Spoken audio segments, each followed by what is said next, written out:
March 19, 1945. The western bank of the Rhine River, 3 kilometers south of Remagen. Corporal James Lafayette Harrison sat in the back of a communications half-track, his fingers dancing across radio dials he could no longer see. The 23-year-old signalman from Birmingham, Alabama, had been legally blind since a mortar fragment struck near his position at Anzio 14 months earlier, leaving him with nothing but shadows and light.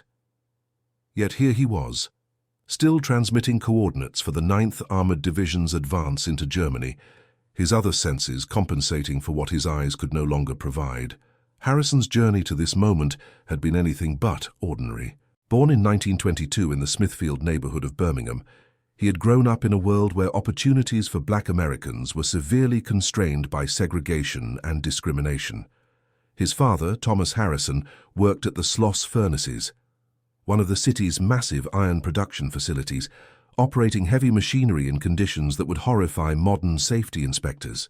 His mother, Ruth Harrison, took in laundry from white families in the wealthier neighborhoods, working from before dawn until late evening to help make ends meet. James, the third of 5 children, had shown an early aptitude for anything mechanical or electrical. While other children played in the streets, he would take apart broken radios salvaged from trash heaps, studying how they worked, teaching himself to understand the flow of electricity and the magic of amplification and modulation. By the time he was 16, Harrison had built his own crystal radio receiver from scavenged parts, and he would spend hours at night listening to distant stations, amazed that voices and music could travel through the air invisibly, crossing hundreds of kilometers to reach his homemade earphones.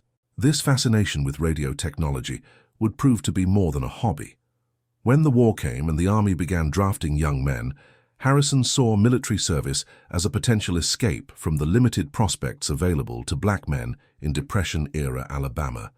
He enlisted in 1942, shortly after his 20th birthday, specifically requesting assignment to the Signal Corps based on his self-taught knowledge of radio technology. The Army's segregated training system meant that Harrison went through basic training at a facility designated for black soldiers, where he encountered a mixture of genuine instruction and the pervasive racism that characterized American military culture at the time. Some instructors were professional and fair, evaluating soldiers based on their abilities. Others made no secret of their belief that black soldiers were inherently inferior and unsuited for technical roles. Harrison endured these attitudes with outward patience, while privately vowing to prove through performance that such beliefs were groundless. His scores in radio operator training were exceptional, placing him in the top 5% of his class, and he was assigned to a signals company that would eventually deploy to North Africa and then to Italy. The injury at Anzio had occurred during the brutal stalemate that characterized that campaign from January through May of 1944. Harrison's unit had been positioned in a forward observation post, relaying artillery coordinates for American guns, targeting German positions in the hills above the beachhead. The German response had been ferocious and precise. A mortar barrage had struck the observation post with devastating accuracy, destroying equipment and causing multiple casualties. Harrison had been partially shielded by the half-track's armored body, but a fragment of the metal shell casing had struck the sandbag fortification directly in front of him, creating a spray of debris that included a small, sharp piece of shrapnel. This fragment had passed within centimeters of his left eye and struck the orbital bone, the impact causing damage to both optic nerves through the violent motion transmitted through his skull. The medical officers who treated Harrison in the field hospital behind the lines had been honest about his prognosis. The damage to his optic nerves was permanent. He would retain some light perception, enough to distinguish day from night and to sense the general direction of bright lights, but he would never again have functional vision. The standard procedure was medical evacuation to the United States, honorable discharge with a disability pension, and a return to civilian life. For most soldiers, this would have been a welcome escape from the grinding horror of combat. For Harrison, it represented the end of the one opportunity he had found to demonstrate his capabilities in a field that valued skill over racial categorization. The Army had tried to send him home 3 times. Each time, Harrison had convinced his commanding officers that a radio man did not need perfect vision, Only perfect hearing and an intimate knowledge of frequencies, call signs, and the subtle variations in signal strength that could mean the difference between life and unthinkable consequences. He argued, with a combination of logic and passion, that his blindness might actually make him a better radio operator, not worse.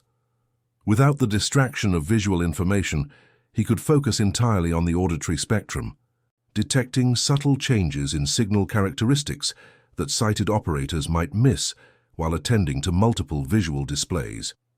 His commanding officers, initially skeptical, agreed to a probationary period during which Harrison would demonstrate that he could still perform his duties effectively. Before we dive into this story, make sure to subscribe to the channel and tell me in the comments where you are watching from. It really helps support the channel. What neither Harrison nor the 400 German soldiers retreating across the frozen fields that night could have known was that his disability would become the instrument of one of the war's most extraordinary reversals. A mistranslated frequency, a moment of inspired improvisation, and Harrison's unique way of perceiving the electromagnetic spectrum would transform a desperate German withdrawal into a catastrophic navigation error that would save countless American lives and demonstrate that sometimes the greatest advantages emerge from what others perceive as limitations. The probationary period had proven Harrison's point more dramatically than even he had anticipated. In the months following his injury, as he relearned his craft without the benefit of sight, Harrison had developed capabilities that exceeded those of fully sighted operators. He had memorized not just the standard frequencies and call signs, but the unique characteristics of individual radio transmitters. Each radio set, he discovered, had its own signature, a distinctive pattern of harmonics and background noise caused by minor manufacturing variations and the aging of electronic components. A sighted operator might note these differences if specifically listening for them, but Harrison heard them automatically. The way a musician hears the distinct tone of different instruments, even when they play the same note. More remarkably, Harrison had developed an ability to track multiple radio conversations simultaneously, a skill that normally required a team of operators. By focusing intently on the auditory stream, he could identify individual voices, note changes in transmission patterns, and detect the subtle variations in signal strength that indicated movement or changing atmospheric conditions. His commanding officers began to rely on him for tasks that went beyond routine communications. When American intelligence officers needed to identify which German units were operating in a particular sector, Harrison could often provide the answer simply by listening to enemy radio traffic, recognizing the characteristic transmission patterns of specific German signals officers, and inferring unit identifications from communication protocols and procedural habits. This extraordinary capability had not gone unnoticed by higher headquarters. By early 1945, as the Allied armies closed in on Germany from both east and west, the demand for signals intelligence had reached unprecedented levels. German forces were increasingly fragmented and disorganized, their communication networks degraded by equipment losses and the disruption of centralized command structures. This chaos created both opportunities and challenges for American intelligence. On one hand, German units were forced to transmit more information by radio, since telephone lines and courier networks had been disrupted. On the other hand, the volume and diversity of German radio traffic had increased to the point where conventional intercept and analysis techniques were overwhelmed. The Army needed operators who could make sense of the electromagnetic cacophony, separating meaningful signals from noise and deception. Harrison had become one of the most valuable of these specialized operators. The situation along the Rhine in mid-March 1945 presented a complex tactical puzzle. The American First Army had successfully captured the Ludendorff Bridge at Remagen on March 7th, establishing the first Allied bridgehead across the Rhine. German forces, still reeling from this unexpected breakthrough, were attempting to reorganize their defensive lines while simultaneously withdrawing units that risked being encircled. Among these units was Kampfgruppe Hartmann, a composite force of approximately 400 men drawn from the remnants of the 15th Panzergrenadier Division, the 9th Panzer Division, and various support battalions that had been shattered during the fighting in the Rhineland: Oberst Friedrich Hartmann, the 52-year-old career officer commanding this improvised battle group, faced an impossible situation. His orders were to withdraw eastward across the Rhine, using the emergency pontoon bridges being constructed south of Bonn, then to reform his units for the defense of the Ruhr industrial region. However, American artillery had systematically destroyed every bridge within 20 kilometers, and American air superiority made daylight movement suicidal. The pontoon bridges were being assembled under cover of darkness, but their locations changed nightly to avoid American artillery strikes, and communication with higher headquarters had become sporadic at best. Hartmann represented a particular type of German officer, one whose military career spanned both world wars and who had witnessed the transformation of warfare from cavalry charges to mechanized combat. Born in 1893 in a small town in Saxony, he had entered military service as a 17-year-old cadet in 1910, received his commission as a lieutenant in the cavalry in 1913, and spent the First World War fighting on both the Eastern and Western fronts. He had seen the old certainties of European military tradition collapse in the mud of Verdun and the frozen steppes of Russia. He had watched as cavalry charges gave way to trenches, as individual heroism became irrelevant against machine weapons and artillery barrages, and as the aristocratic officer corps that had dominated European armies for centuries proved inadequate to the demands of industrial warfare. In the chaotic years following Germany's defeat in 1918, Hartmann had been one of the 4,000 officers retained in the tiny Reichswehr, the 100,000-man army permitted to Germany under the Treaty of Versailles. This experience had shaped his military philosophy in profound ways. He understood that Germany's future military capability would depend not on the size of its forces, which the treaty severely restricted, but on the quality of its training, the sophistication of its doctrine, and the efficiency of its organization. He had spent the 1920s and early 1930s helping to develop the tactical concepts that would later be called Blitzkrieg, though he privately considered that term to be a journalistic simplification of complex operational principles. When the current conflict began in 1939, Hartmann had been a major commanding a panzer battalion. He had participated in the campaigns in Poland and France, earning promotion to lieutenant colonel and then colonel for his competent if not spectacular leadership. Unlike some of his contemporaries, Hartmann had never been a political enthusiast. He served the state because that was what professional officers did, but he maintained a certain emotional distance from ideological fervor. This detachment had protected him from some of the moral compromises that the regime demanded, though it had also limited his advancement. Officers who demonstrated political reliability and ideological commitment advanced more rapidly than those who focused purely on professional competence. By 1945, after nearly 6 years of continuous warfare, Hartmann had become deeply disillusioned with both the strategic direction of the conflict and the competence of the political leadership that had initiated it. The orders he received from higher headquarters increasingly bore no relation to tactical reality. He was told to hold positions that could not be defended, to attack objectives that could not be reached, and to accomplish missions for which he lacked the necessary resources. The withdrawal order he had received on March 18th was characteristic of this disconnect. His battle group was supposed to cross the Rhine, reform, and contribute to the defense of the Ruhr, but the pontoon bridges existed only on paper. The coordination necessary to execute such a complex movement had never been established, and the enemy forces arrayed against him possessed overwhelming superiority in every category that mattered. Hartmann's intelligence officer, Hauptmann Klaus Weber, had intercepted American radio traffic throughout the day of March 18th.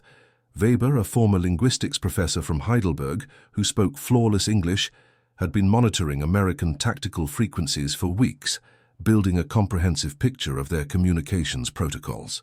He had noticed something unusual about one particular American radio operator whose transmissions came from the 9th Armored Division's forward headquarters. This operator, whose call sign was Eagle 7, had a distinctive transmission style.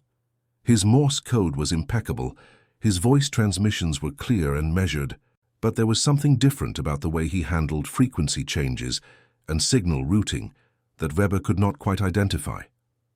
What Weber did not know was that Harrison had developed his own system for managing radio communications. Unable to read written frequencies or see the subtle movements of needle indicators, Harrison had memorized the exact feel of each dial position, the specific sound of each frequency's background noise, and the particular way different atmospheric conditions affected signal propagation.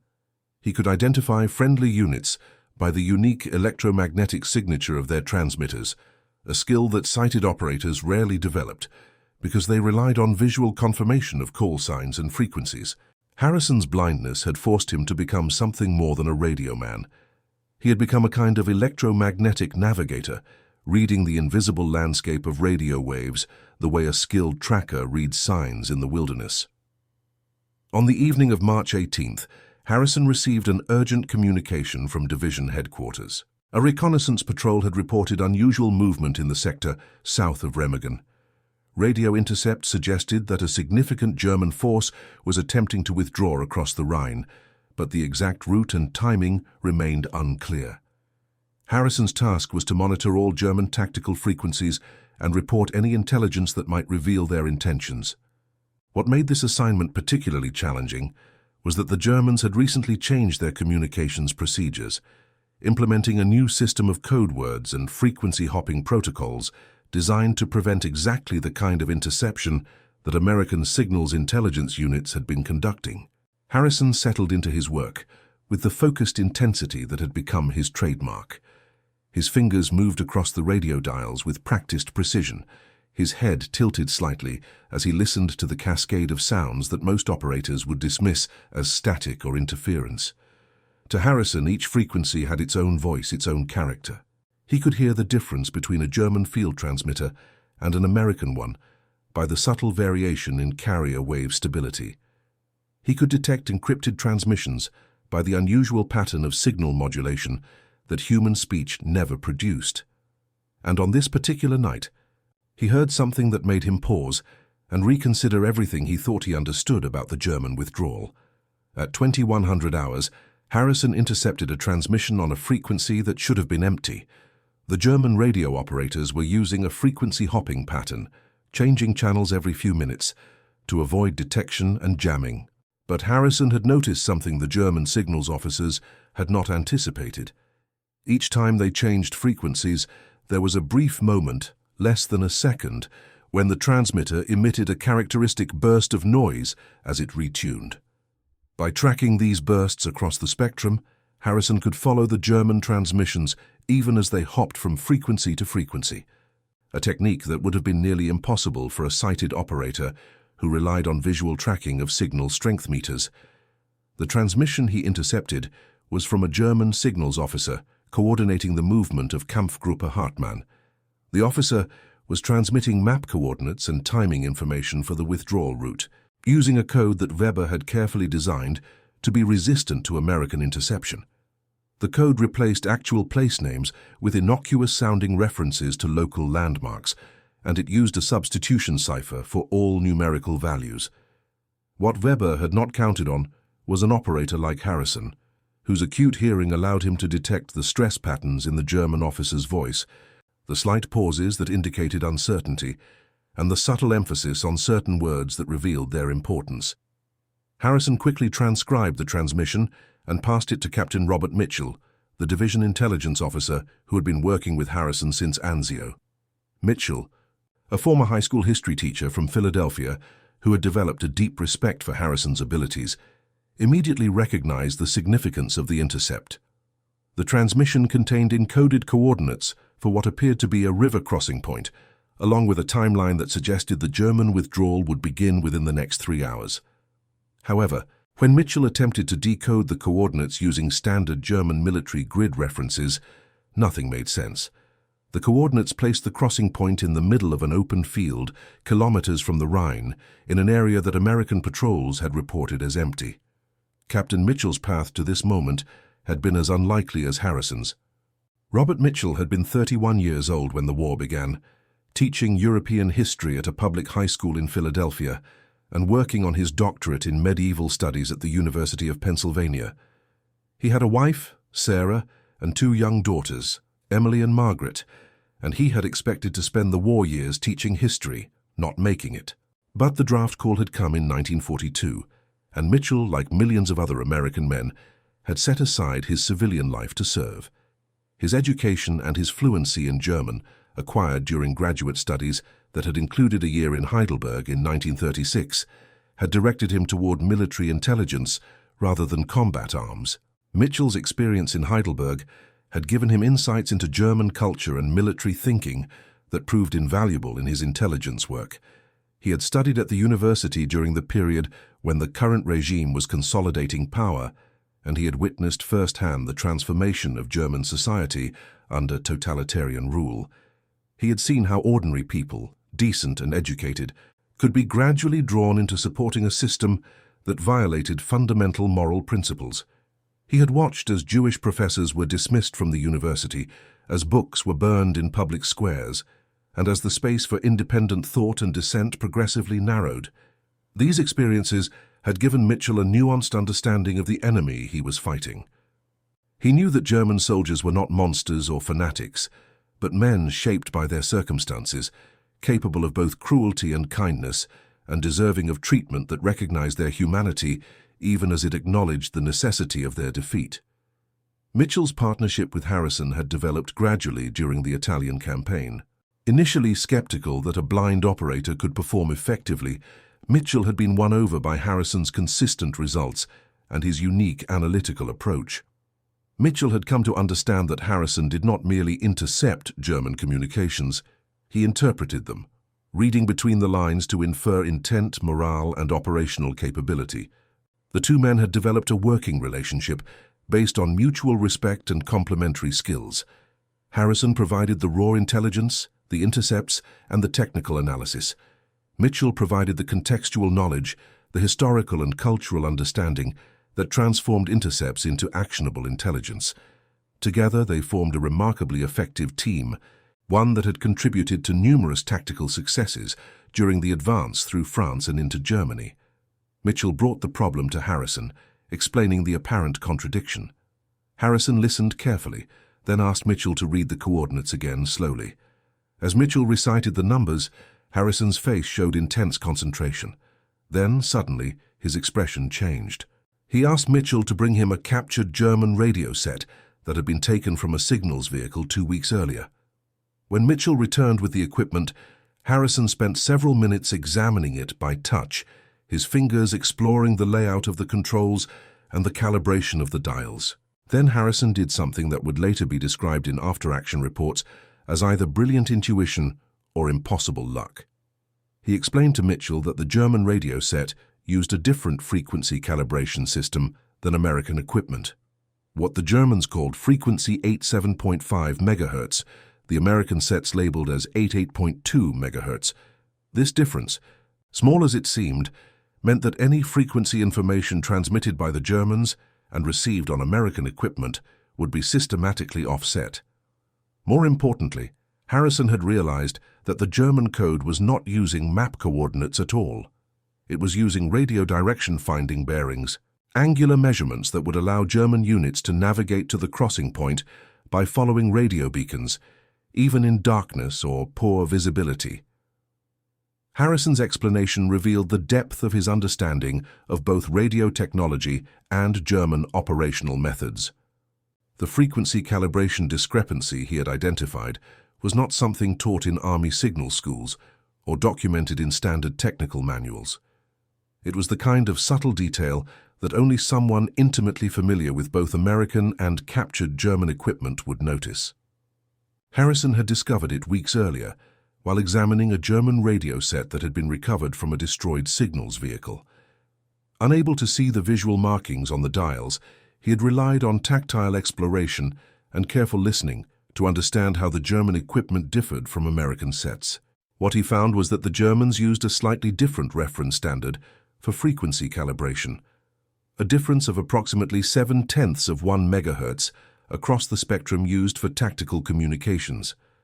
This technical discrepancy had implications far beyond radio repair. If German units were transmitting frequency information as part of their encoded messages, and if American intercept operators were interpreting those frequencies using American calibration standards, then every frequency reference would be systematically mistranslated. More significantly, if the Germans were using radio direction finding as their primary navigation method, then the bearing angles they transmitted would be relative to specific transmitter locations. Without knowing where those transmitters were positioned, the bearing angles were meaningless. But if Harrison could determine the pattern of bearing changes, he might be able to infer the route the Germans intended to follow, even without knowing the absolute positions of the navigation beacons. Mitchell listened to Harrison's explanation with growing excitement and apprehension. The implications were staggering. If Harrison was correct, the Germans had implemented a navigation system that was elegant, secure, and nearly impossible to disrupt through conventional means. Radio direction finding was not new technology, but using it as the primary navigation method for a large-scale withdrawal was innovative and risky. It required trust in the equipment, precise coordination between the units providing the navigation signals and those following them, and most critically, it required that the enemy not understand what was happening until it was too late to intervene. The Germans had apparently calculated that American forces would intercept their transmissions, but would not be able to decode them quickly enough to respond effectively. The brilliance and danger of the German plan suddenly became clear. The Germans were not relying on maps or landmarks, which could be obscured by darkness or deliberately altered by American deception operations. Instead, they were using a network of low-power radio transmitters positioned at specific locations, broadcasting navigation signals that German units could follow using standard radio direction finding equipment. Each unit had been given a sequence of frequencies and bearing angles. By tuning to each frequency in turn and following the indicated bearing, German units could navigate a complex route through American-held territory, avoiding known strong points and using terrain features for concealment, all without needing to see where they were going. Mitchell immediately grasped the implications. If the Americans could decode the navigation sequence, they could predict the exact route the German withdrawal would follow. But there was a problem. The German transmissions had been encoded using the substitution cipher, and while Harrison had intercepted the raw coordinates, converting them into actual map positions required breaking the cipher, a process that could take hours or days, unless there was another way. Harrison proposed an audacious alternative. Instead of trying to break the German code and predict their route, why not create a false navigation signal that would redirect the German withdrawal into an area where American forces could intercept them? The Germans were relying on radio direction finding, which meant they were trusting electronic signals more than their own judgment. If Harrison could broadcast a false signal on the correct frequency, using the proper authentication codes, he might be able to lead the German force into a trap.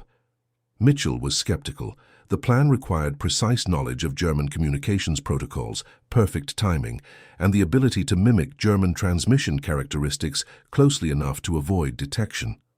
More importantly, it required sending the Germans into a situation where they could be captured or forced to surrender, not into an ambush where they would be harmed. The American forces in the sector were spread thin, and a direct confrontation with 400 German soldiers, even demoralized and disorganized ones, could result in significant casualties on both sides. What they needed was a way to neutralize the German force without a fight. Then Mitchell remembered something that had been mentioned in the morning intelligence briefing. 2 weeks earlier, during the initial advance to the Rhine, American engineers had marked several areas south of Remagen as potential crossing sites. These areas had been surveyed and prepared, including the placement of defensive minefields to prevent German counterattacks. However, as the tactical situation evolved and the Remagen bridgehead was secured, these secondary crossing sites had been abandoned. The minefields remained in place, carefully mapped and marked on American charts, but the Germans had no way of knowing they were there. One of these minefields covered approximately 2 square kilometers of open farmland, positioned along what had once been considered a likely avenue of German approach. The field was traversed by a farm road that appeared, on maps and from aerial reconnaissance, to be a perfect withdrawal route. It ran northeast toward the Rhine, following low ground that would conceal vehicle movement from American observation posts, and it connected to a series of small roads that led to potential river crossing points.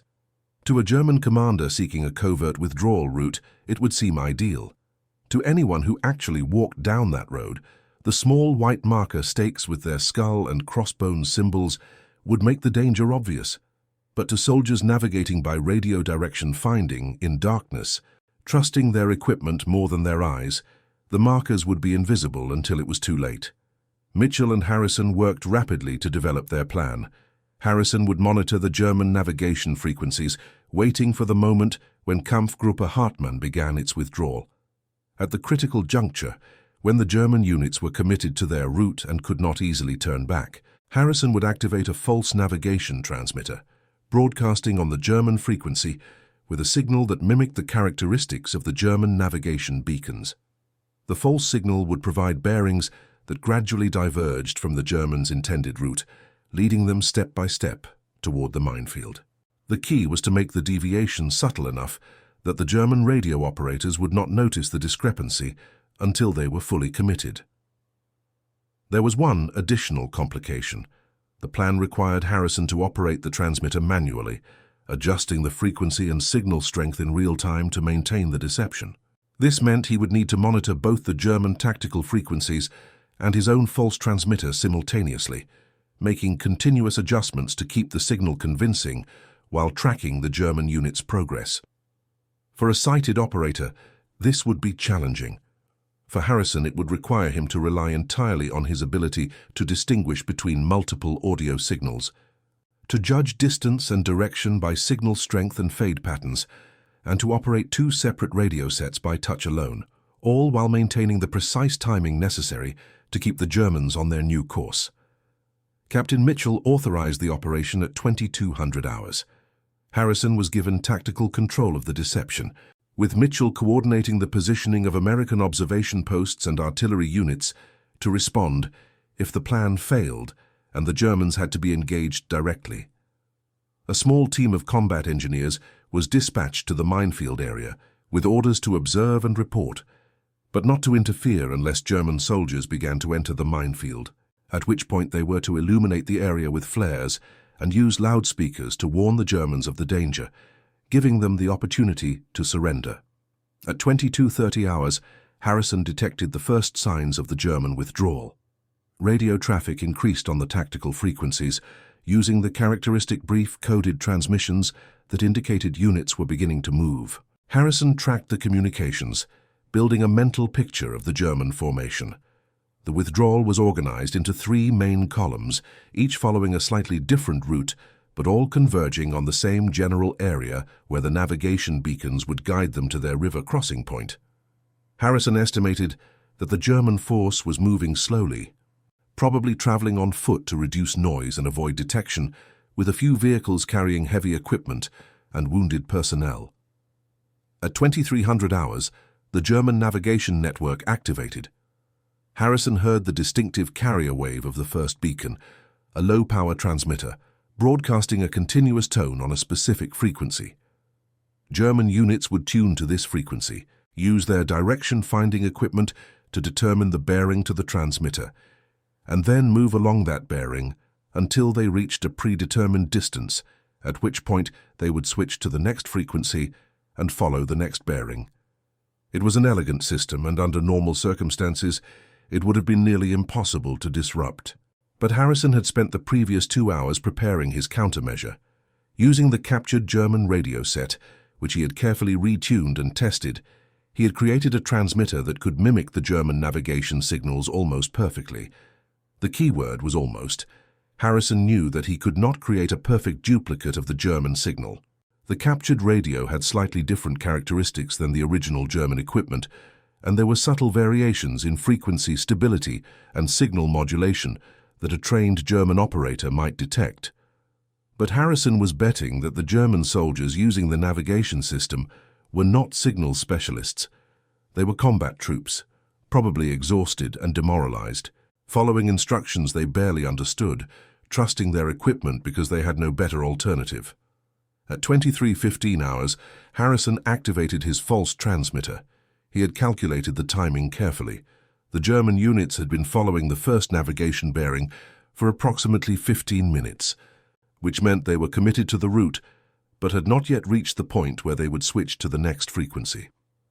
Harrison's signal came on the air exactly where the Germans expected the second navigation beacon to be, but with a bearing that was offset by approximately 12 degrees from the actual German route. 12 degrees did not sound like much, but over a distance of several kilometers, it would translate into a deviation of more than half a kilometer, enough to redirect the German withdrawal from their intended crossing point toward the minefield. The critical question was whether the Germans would accept Harrison's signal as legitimate.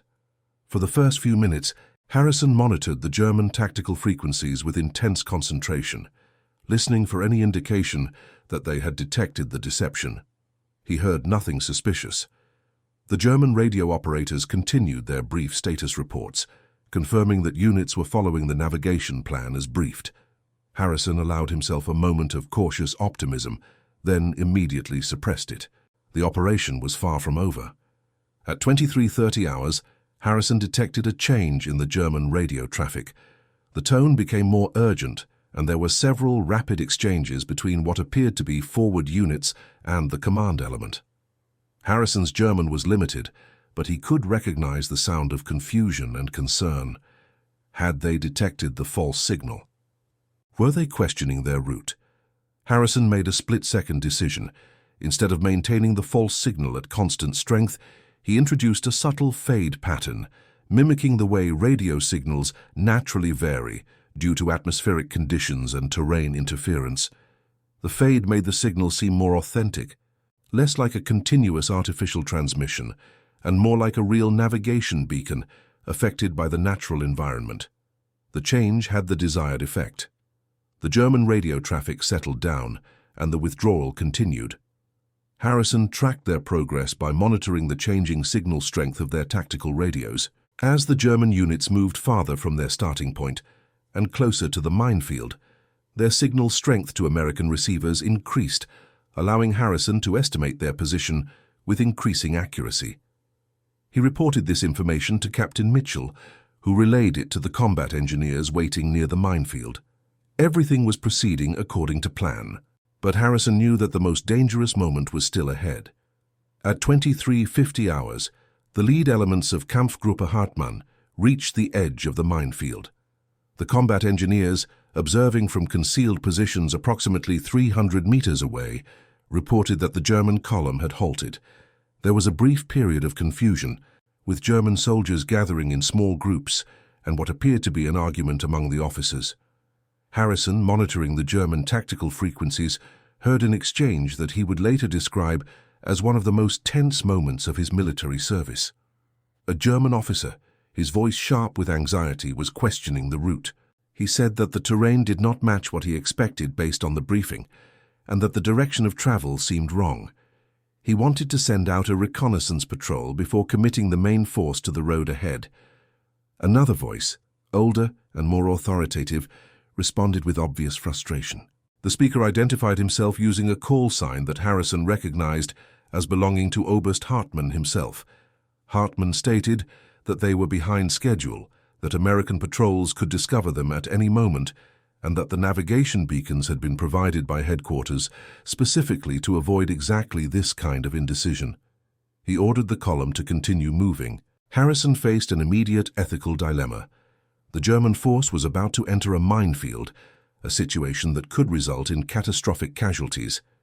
The original plan had been to illuminate the area and warn the Germans before they actually entered the danger zone, giving them the opportunity to surrender.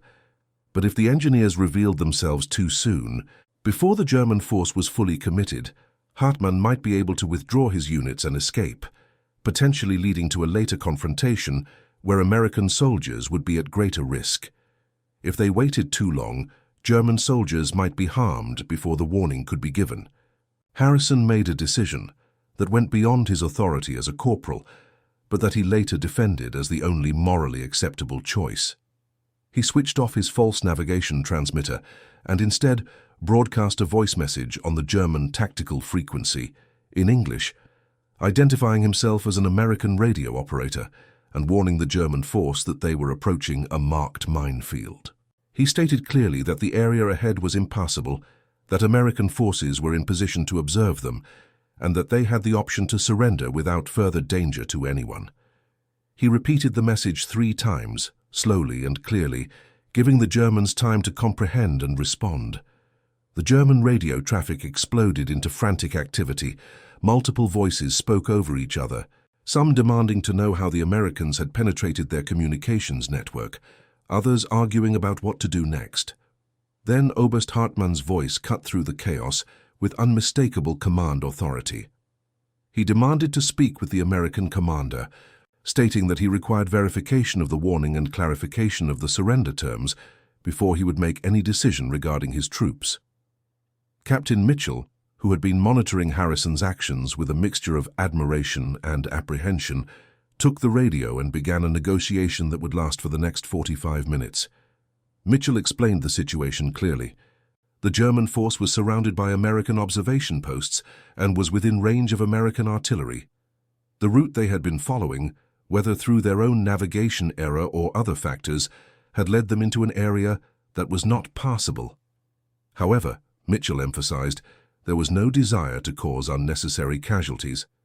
If Oberst Hartmann agreed to surrender his force, the Americans would provide guides to lead them safely around the minefield, medical care for any wounded personnel, and treatment in accordance with the Geneva Conventions. Hartmann's response revealed the complicated psychology of a professional soldier facing defeat. He stated that he could not surrender without orders from his higher headquarters, but that communication with those headquarters had been lost. He needed time to consult with his officers and to verify the American claims about the minefield. Mitchell agreed to a 1-hour pause, during which the German force would remain in position and American forces would take no offensive action. He also agreed to Hartmann's request that American engineers illuminate the minefield area so that German observers could verify the danger. At precisely midnight, American flares arced into the sky over the farmland south of Remagen, their harsh white light revealing a landscape that made the German observers fall silent. The entire area ahead of the German column was marked with the distinctive white stakes of a military minefield, positioned in neat rows that stretched across the fields as far as the light revealed. More importantly, the German soldiers could now see that their column had been heading directly down a farm road that ran straight through the center of the minefield. If they had continued for another 50 meters, the lead elements would have been in the midst of the mines, with no safe path forward or backward. The silence on the German tactical frequency lasted for nearly a minute. Then Oberst Hartmann's voice came back on the air, quieter than before, and with a tone that suggested a man who had just confronted an unwelcome truth. He requested permission to meet with Captain Mitchell personally to discuss surrender terms. Mitchell agreed, and 30 minutes later, the two officers met at a point midway between the American and German positions, accompanied only by their radio operators. Harrison, despite being unable to see the historic moment, was present at Mitchell's side, his radio providing the communication link to American headquarters. The meeting was brief and professional. Hartmann confirmed that he understood the situation and that continuing the withdrawal would serve no purpose except to risk the lives of his men. He agreed to surrender Kampfgruppe Hartmann, all 400 men, along with their vehicles and equipment. In exchange, Mitchell guaranteed safe passage around the minefield, immediate medical care for the wounded, and proper treatment as prisoners of war. The two officers shook hands, and at 0100 hours on March 20th, 1945, Kampfgruppe Hartmann ceased to exist as a fighting force. The aftermath of the surrender revealed details that made the night's events even more remarkable. When American intelligence officers interrogated the German signals personnel, they discovered that Harrison's false navigation signal had been nearly perfect. The German radio operators had detected no anomalies in the transmission, and they had followed the bearing with complete confidence. The only reason the deception had worked so well was that Harrison's blindness had forced him to develop a sensitivity to radio signals that exceeded the capabilities of the German equipment designed to detect such deceptions. The German direction-finding sets had filters and indicators designed to alert operators to false signals, but these systems relied on visual displays that required human interpretation. Harrison's purely auditory approach had bypassed these safeguards entirely. Oberst Hartmann, during his interrogation, made a statement that would later be included in American Army intelligence reports as an example of the psychological impact of technological surprise. He said that the thing that had disturbed him most about the experience was not the fact of being deceived, but the realization that the Americans had capabilities his training had told him were impossible. A blind radioman who could navigate the electromagnetic spectrum better than trained German signals officers challenged fundamental assumptions about the relationship between physical ability and military effectiveness. If the Americans could do this, Hartman wondered, what other capabilities did they possess that German intelligence had dismissed as impossible? The broader implications of Harrison's achievement extended far beyond a single tactical success. Within weeks, American signals intelligence units across the European theater were studying his techniques, trying to understand how a disability could be transformed into an advantage. The Army's radio operator training program was revised to include exercises that taught operators to rely more heavily on auditory cues and less on visual indicators. Harrison himself was promoted to sergeant and received the Bronze Star for his actions, though he characteristically downplayed his role, insisting that he had simply done what any competent radioman would have done in the same situation. But perhaps the most significant impact was on the 400 men of Kampfgruppe Hartmann, who returned to their families in Germany after the war with a story that challenged their understanding of both the enemy they had fought and the nature of disability itself. Many of them had been indoctrinated with beliefs about racial inferiority and the supremacy of physical perfection. The discovery that their capture had been engineered by a blind black American corporal from Alabama forced a confrontation with the emptiness of those beliefs. In post-war interviews conducted by American historians, several former members of Kampfgruppe Hartmann spoke about that night as a turning point in their understanding of the world, the moment when ideology collided with undeniable reality and reality won. Harrison himself returned to Birmingham after the war and lived a quiet life, working as a radio technician and volunteering at a school for blind children, teaching them that limitations exist only in the boundaries we accept in our own minds. He rarely spoke publicly about his wartime experiences, but in a 1983 interview with a local newspaper, he reflected on the night of March 19, 1945. He said that the thing he remembered most was not the tactical success or the surrender of 400 enemy soldiers. What he remembered was the moment when Captain Mitchell described the meeting with Oberst Hartmann, and how the German officer had looked at Harrison with what Mitchell described as profound respect, the kind of respect that transcends nationality, ideology, and all the artificial divisions that war creates between human beings. The technical achievement represented by Harrison's actions that night has been analyzed extensively by military historians and signals intelligence specialists.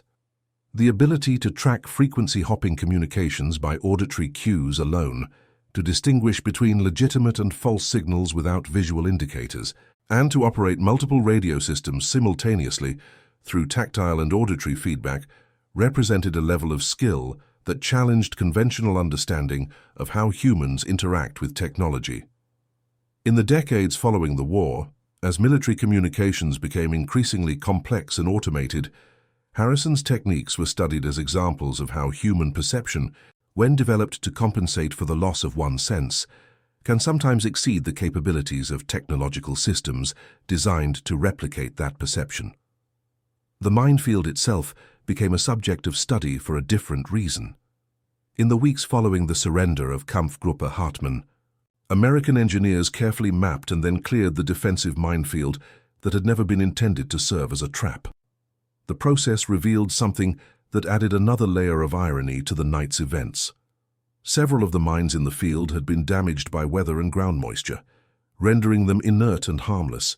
If the German column had actually entered the minefield, there was a significant probability that they would have passed through without triggering any explosions, potentially escaping the trap entirely. The danger that had convinced Hartmann to surrender was at least partially illusory, a product of assumption and incomplete information. In war, as in life, what we believe to be true often matters more than what is actually true. The broader tactical situation in which these events occurred deserves consideration as well. The surrender of Kampfgruppe Hartmann was one small incident in the massive Allied offensive that would, within 6 weeks, bring about the complete collapse of German resistance in Western Europe. The 400 soldiers who surrendered that night represented a minuscule fraction of the millions of German military personnel who would become prisoners of war in the spring of 1945. Yet the incident mattered precisely because it demonstrated principles that transcended tactical significance.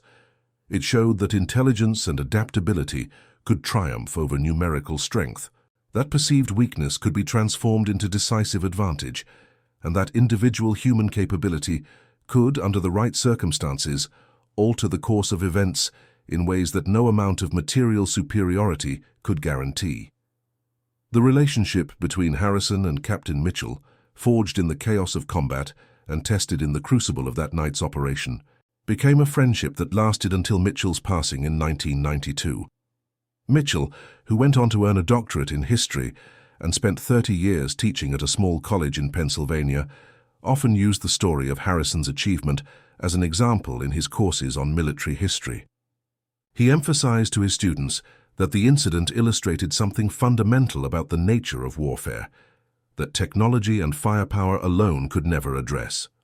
War, Mitchell argued, was ultimately a contest between human minds, and the side that could see possibilities where others saw only limitations would always possess an advantage that no amount of material superiority could overcome.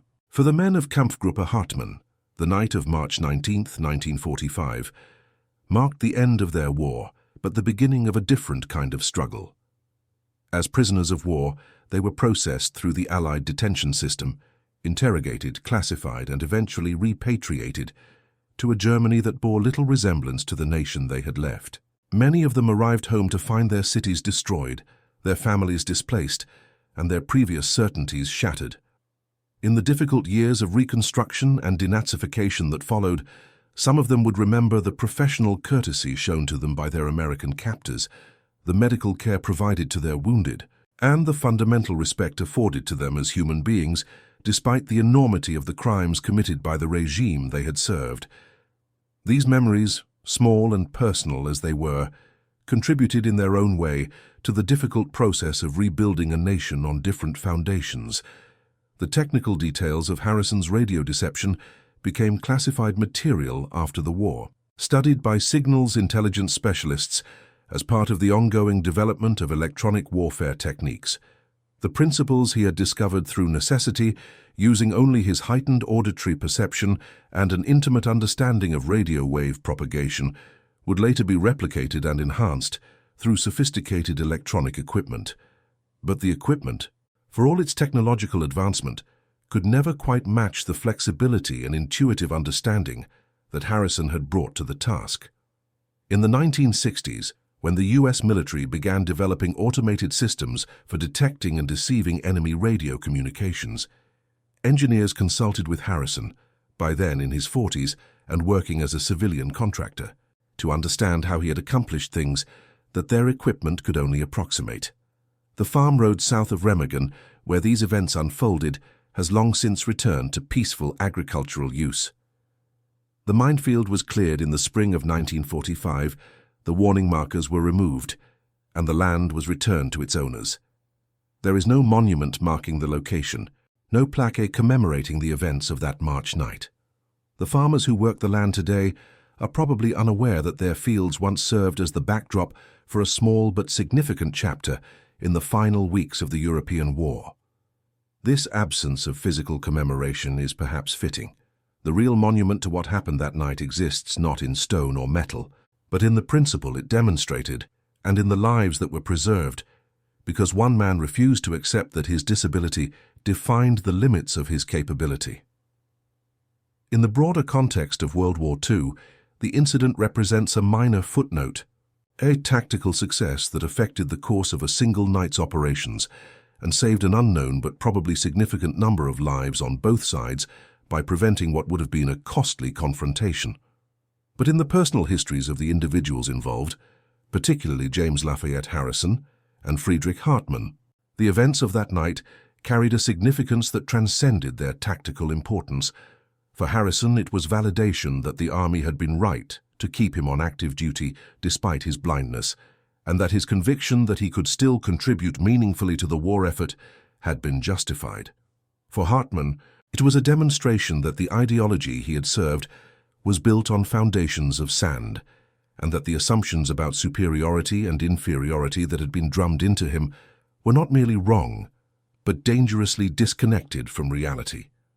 The historical record of the incident comes primarily from three sources: the after-action reports filed by Captain Mitchell and other American officers involved in the operation provide the tactical details and the immediate military assessment. The interrogation reports of German prisoners, particularly Oberst Hartmann and his signals officers, provide insight into the German perspective and the psychological impact of the experience. And Harrison's own accounts, given in several interviews in the decades after the war, provide the personal dimension that brings the dry military documentation to life.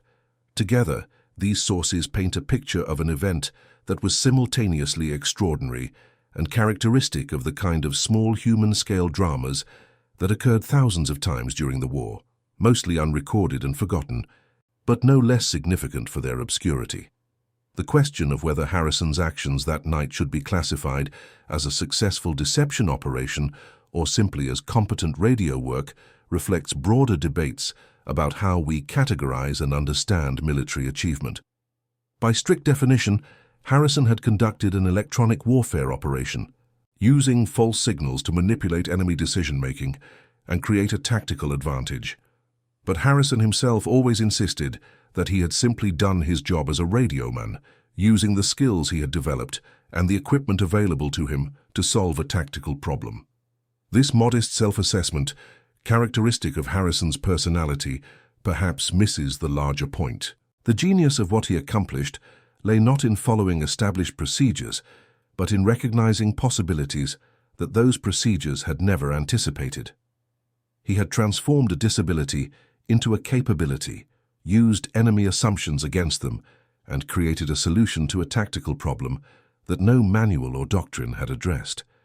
The ethical dimension of the operation, particularly Harrison's decision to warn the German force about the minefield, rather than allowing them to blunder into it, deserves consideration as well. Harrison's choice to deviate from the original plan and broadcast his warning was technically a violation of his orders and could have jeopardized the entire operation. If Hartmann had chosen to disbelieve the warning and attempt to withdraw anyway, American forces would have faced the difficult choice of whether to fire on the retreating Germans or allow them to escape. But Harrison's moral intuition, his recognition that leading soldiers into a minefield without warning crossed a line that military necessity did not justify, ultimately produced a better outcome than strict adherence to the plan would have achieved. 400 German soldiers surrendered without a shot being fired, without casualties on either side, and with their dignity and lives intact. The operational success was thus paired with a moral success, a combination that is rarer in warfare than we might wish to believe. The technical capabilities that Harrison demonstrated that night, particularly his ability to track frequency-hopping communications and to operate multiple radio systems simultaneously without visual feedback, have continued to interest military researchers and historians of technology. In the modern era of digital communications and automated signals intelligence, the idea that a human operator could match or exceed the capabilities of electronic detection systems seems almost quaint. But Harrison's achievement reminds us that human perception, when highly developed and properly applied, possesses qualities that technology cannot easily replicate.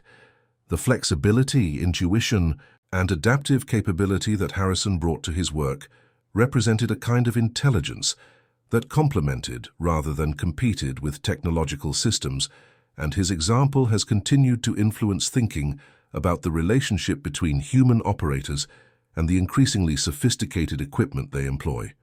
The personal cost of Harrison's service, though rarely discussed in official accounts, deserves acknowledgement as well.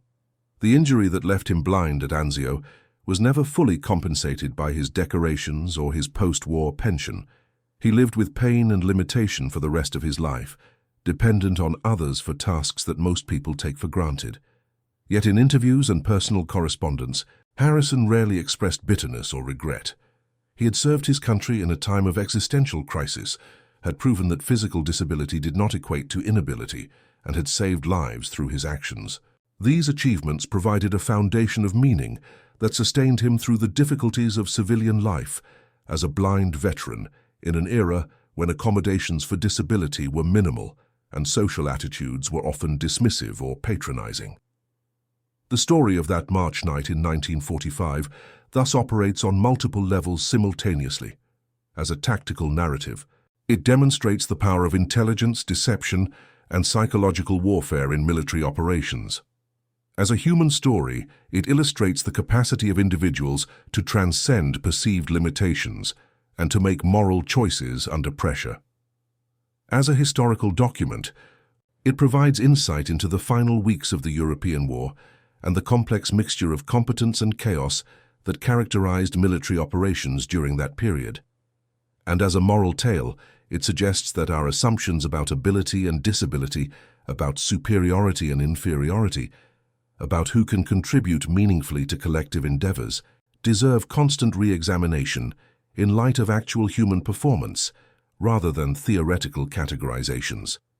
When Oberst Friedrich Hartmann died in 1978 in his hometown in Bavaria, his obituary made no mention of his military service or his capture by American forces in March 1945. He had lived quietly in the post-war years, working as an accountant and avoiding any public discussion of his wartime experiences. But in his personal papers, found by his family after his passing, was a letter he had written but never sent to James Lafayette Harrison. The letter, dated April 1945 and written from a prisoner of war camp in France, thanked Harrison for his professionalism and his humanity during the events leading to the surrender of Kampfgruppe Hartmann. Hartmann wrote that the experience had taught him something important about the distance between what he had been told to believe and what he had observed to be true, and that this lesson had shaped his understanding of the world in the years that followed.